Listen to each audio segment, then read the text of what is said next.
Hello everyone! For today's morning ay sasamahan niyo ako maglinis ng bahay. Kaya na nga, inuna ko na yung kwarto ko at yan, nagtutupi ako ng mga damit tsaka nilinis ko na din yung mga kalat sa aking kwarto.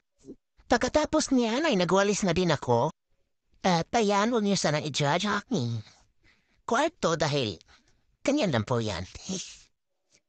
At ang araw ngayon ay linggo at bukas ay lunes na naman. Lunes na naman ang ating kinaiinisan, ang Lunes. Ako naman. At pagkatapos niyan ay pumunta na ako sa sala tsaka nilinis ko na din yan. Ayan. Walis-walis na rin ako dyan.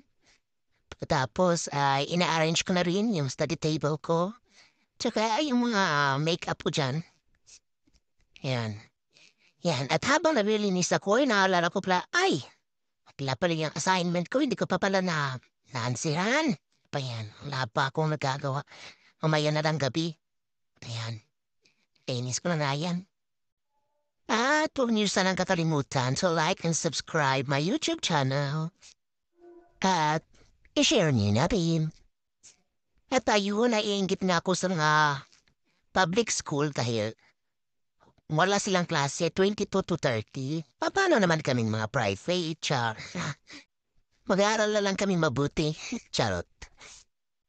At dahil nga, kabago-bago ko palang gising dyan, ay kaya wala akong modo dyan, wala man tang kangiti-ngiti, ganun. Kaya pagpasensyaan nyo na kasi bagong gising pa lang yan.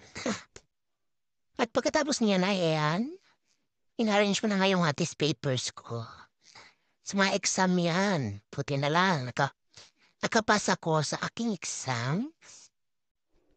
At tinapos ko na nga linisin yung study table ko dahil pagkatapos niyan ay magtutupi na ako ng mga damit na nilabahan ko. No, kahapon. Buti na lang napakalakas ng init kaya ang bilis lang niyang na-dry. Tayan. Inayos ko nga muna yung camera para makita ako. Yan. Konti lang naman yung tutupin ko sa akin lang din naman, kaya mabilis lang ako matapos dyan. At pagkatapos niyan ay kakain na ako. Yun lang, bye-bye!